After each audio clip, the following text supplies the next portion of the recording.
नमस्कार, स्वराज एक्सप्रेस की अयोध्या गाथा में आप सभी का स्वागत है। मैं हूं आपके साथ कविता पांडे। तो अयोध्या में 22 जनवरी को नए मंदिर में रामलला की प्राण प्रतिष्ठा होगी। पीएम नरेंद्र मोदी के हाथों श्री रामलला के विग्रह की प्राण प्रतिष्ठा होगी। आम जनमानस के लिए प्राण प्रतिष्ठा के अगले दिन यानी 23 जनवरी से प्रवेश मिलेगा।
अयोध्या में 22 जनवरी को नए मंदिर में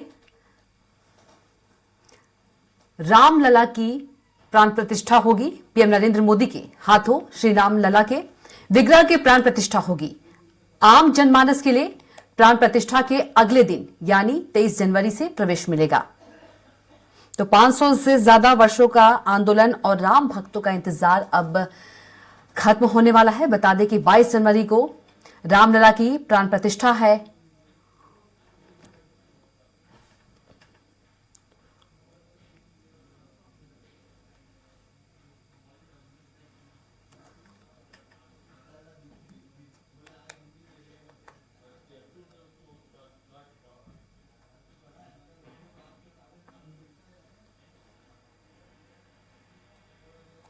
अयोध्या में 22 जनवरी को नए मंदिर में रामलला की प्राण प्रतिष्ठा होगी। पीएम नरेंद्र मोदी के हाथों श्री रामलला के विग्रह की प्राण प्रतिष्ठा होगी। आम जनमानस के लिए प्राण प्रतिष्ठा के अगले दिन यानी 23 जनवरी से प्रवेश मिलेगा।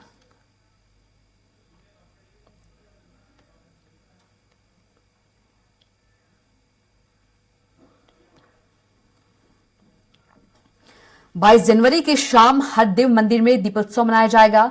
उत्तर प्रदेश के कोने कोने में आतिशबाजी और दीपावली का नजारा होगा। 22 जनवरी की रात को हर सरकारी इमारत भी रोशन होगी। हर मंदिर में दिए जलेंगे। तो वही 22 जनवरी का दिन जो है प्रदेशवासियों के लिए बेहद खास होने वाला है। वहीं 22 जनवरी को एक नया इतिहास लिखा जाएगा।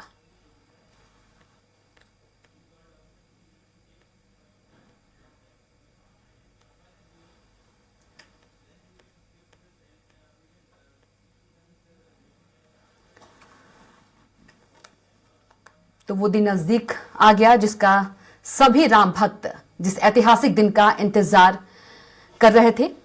बता दें कि 22 जनवरी को रामलला की प्राण प्रतिष्ठा होगी।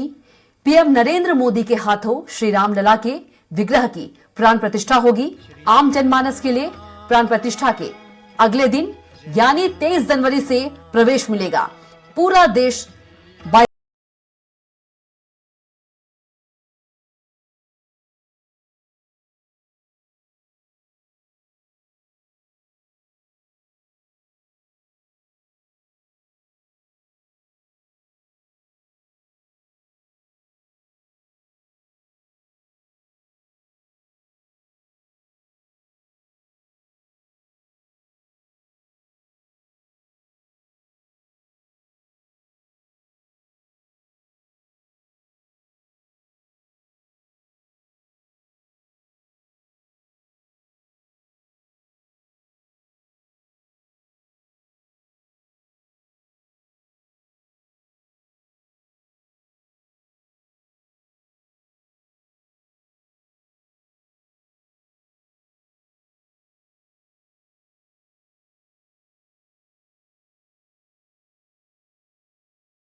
ब्रेक के बाद एक बार फिर से स्वागत है। अयोध्या में 22 जनवरी को नए मंदिर में रामलला की प्राण प्रतिष्ठा होगी।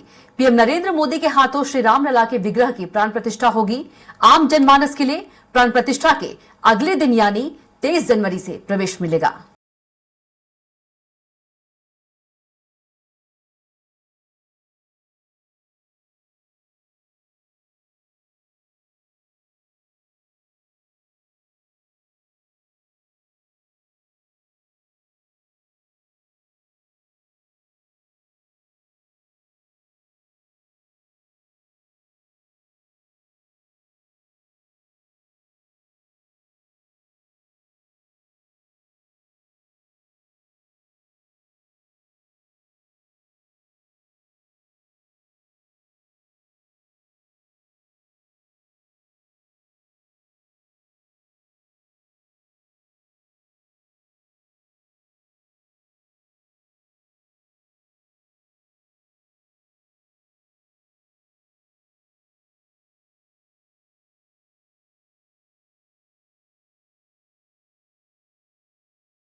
वाला है 22 जनवरी। 22 जनवरी एक ऐतिहासिक दिन होने वाला है। भगवान राम के मंदिर निर्माण के लिए 500 से ज्यादा साल तक संघर्ष चला। इसमें सैकड़ों राम भक्तों ने अपने प्राणों की आहुति दी। सभी राम भक्तों को इस दिन का बेसब्री से इंतजार है और वो दिन है 22 जनवरी, जिस दिन रामलला का प्राण प्रतिष्ठा होगा।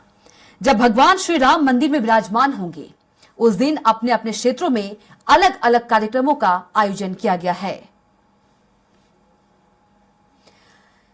22 जनवरी को अयोध्या में राम मंदिर के उद्घाटन के मौके पर मुंबई में भी दिवाली मनाने के निर्देश दिए गए हैं।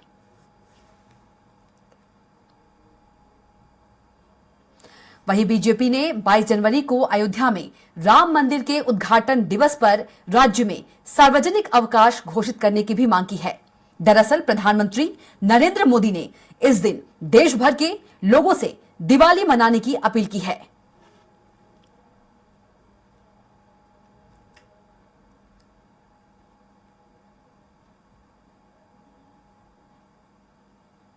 बाईस जनवरी वाले ऐतिहासिक दिन राम मंदिर की प्राण प्रतिष्ठा को लेकर कई कार्यक्रम होने वाले हैं।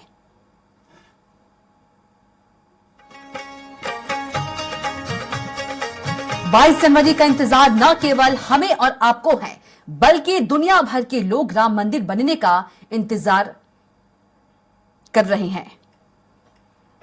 जहां इस कार्यक्रम में वीआईपी से वीवीआईपी तक हर कोई शामिल होगा, वहीं इस ऐतिहासिक दिन पर आम लोगों को घर से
हैं इतिहासकार देवेंद्र रावत जी। देवेंद्र रावत जी, बहुत स्वागत है आपका अयोध्या गाथा में। देवेंद्र जी, क्या कुछ तस्वीर थी उस समय की, थोड़ा कुछ बताइए हमारे दर्शकों को।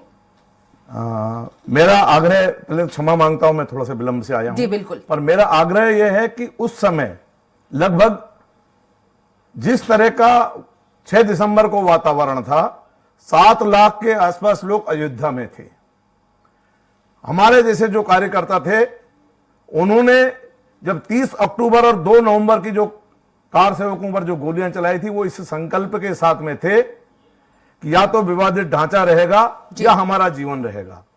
और इसी संकल्प को पूरा करने के लिए हम लोग जो है वहां पर एकत्रित हुए थे। लेकिन जब सुप्रीम कोर्ट ने भी हमारी नहीं सुनी और मुट्ठी मुट्ठी भर रेत से जो है उन्होंने कहा कि आप इससे कार सेवा करने आओ, तो जितने भी कार सेवक थे, उनने ये तय कर लिया था कि हम मुट्ठी मुट्ठी भर कार सेवा करने अयोध्या में नहीं आए हैं, या तो ये ढांचा रहेगा या हम रहेंगे। और हमने आखिर, मैं सौभाग्यशाली हूं कि 6 दिसंबर 92 को जो है मैं ढांचे पे चढ़ा।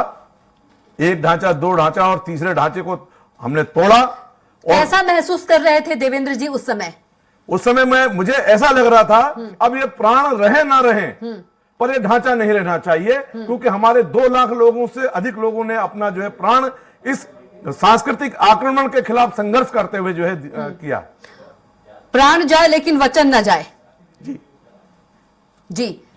और आज 22 जनवरी को वो ऐतिहासिक दिन बहुत ही नजदीक है। 500 सालों का लंबा इंतजार और प्राण प्रतिष्ठा 22 जनवरी को।